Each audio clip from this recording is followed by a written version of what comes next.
Hello, I'm Kelly Dennis. I'm a licensed professional counselor. I work with people who struggle with various issues: eating disorder, disordered eating, anxiety, depression. I also do some couples counseling. And one of the things that I find that is common with most of my clients, and really with most people, is that we all struggle with stress. And I've created this YouTube channel with some tools and techniques and tips to try to help people to be able to regulate their emotions more effectively and to manage stress in a better way. And so if you've been following along, you know that we've been talking about ways to reduce the amount of time we spend judging ourselves or letting go of negative events of the past. And we were also doing some mindful kinds of things and some guided imagery and relaxation. And so one of the things that can happen when we're under a lot of stress or we're experiencing anxiety is that we can have trouble sleeping. And so I thought that I would work today to help you to be able to sleep more comfortably and maybe longer if you're not sleeping enough, and getting just more adequate sleep. So as we do in all of the relaxation videos, I'm going to ask you to get into a comfortable position. And as you're doing that, I'm going to talk to you a little bit, just briefly, about sleep hygiene. And that's the idea that there are things that we can do before we get ready for bed, and then while we're in our bedroom environment, that can help us to make sleep come more easily and to stay asleep longer and get more restful sleep. So about a half an hour or so before you're ready to go to bed, experiment with some routines, and then sooner or later kind of settle into one that's something that you do every night in the same order and in the same fashion.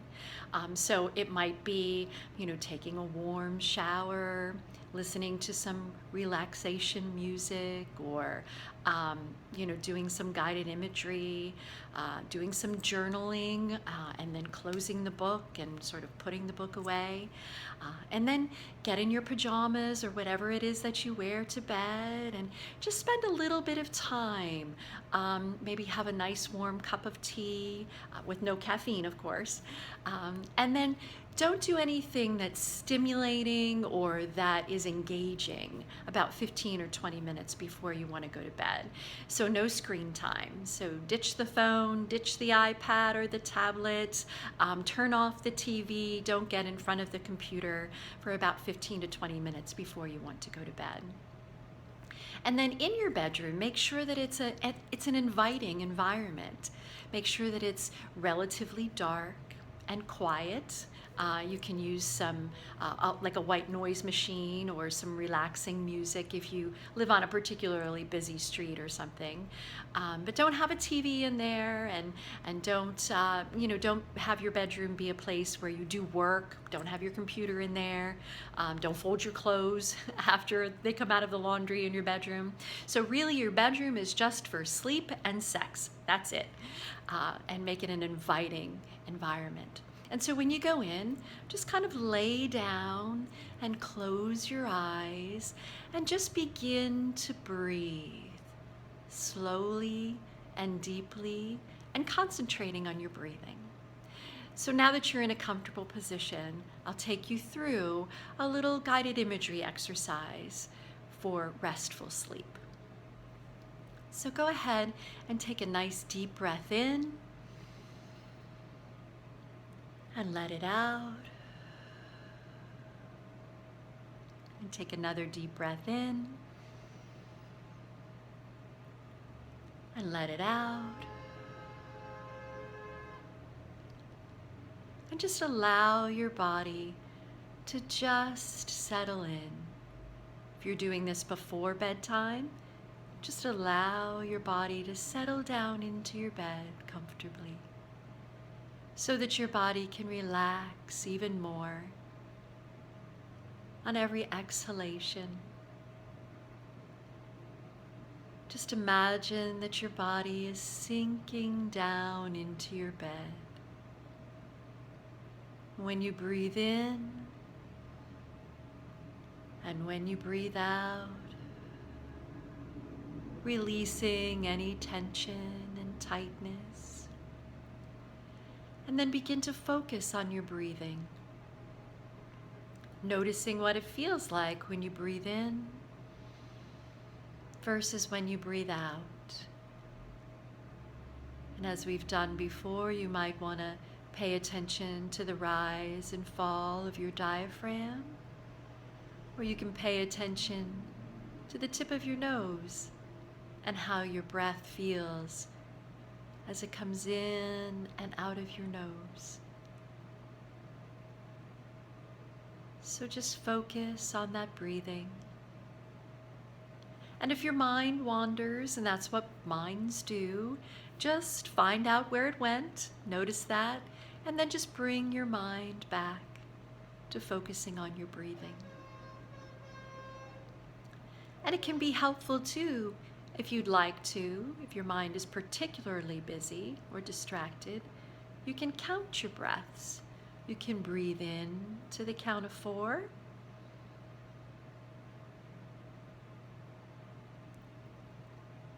And then you can hold your breath to the count of 5. And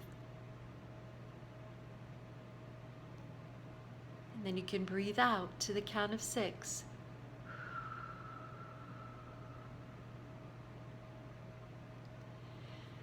So that's one technique you can use if your mind is particularly busy and is having a hard time concentrating on the breathing. Sometimes the counting helps too. And so as you're feeling your body settling in, just don't let anything really bother you or disturb you. You can hear in the background of my office right now some honking and some beeping. There's a strike going on at Millersville University, and so the picketers are right outside. And so if you live on a busy street, you have to deal with that all the time. And so just focusing in on your body, allowing the sounds to just come and go, and allowing your body to relax as you breathe. Almost as if you can just let go of the tension and the tightness, letting go of the cares of the day, and sinking down into your bed or whatever you're sitting or lying upon. And noticing the parts of your body that are beginning to feel relaxed. Perhaps you're noticing the tension and tightness is melting away as you breathe. And then just allowing those areas that are relaxed to just grow, to move throughout the rest of your body like ripples in a pond. And knowing that as you're relaxing, and eventually as you fall asleep, that your body is doing the repairing and the restoring that it needs to do. And that your conscious mind is not very active while you're sleeping, but your subconscious mind is. And this is a time that your mind also restores and recovers from stress or an upsetting day. And just allowing your muscles to become loose and limp. And maybe allowing your mind now to just drift away if it wants to. Listening and paying attention to your breathing if that's what you'd like to do. Or just allowing your mind to drift away, almost as if you're floating on a cloud. And knowing that your mind and your body can do what they need to do to rejuvenate and restore and recover. Your body does the physical work all the way down to the cellular level, regenerating, repairing, and your mind just letting go of anything that was bothersome for the day, and just drifting into blissful slumber, feeling peaceful and tranquil. Almost as if it's a relief to just let your body rest and let your mind rest as well. And so if you're using this video to sleep, I wish you a peaceful, blissful slumber. If you're using it to relax, then I hope this was an enjoyable experience for you. And I wish you well. And I hope that you have a wonderful sleep and a wonderful tomorrow.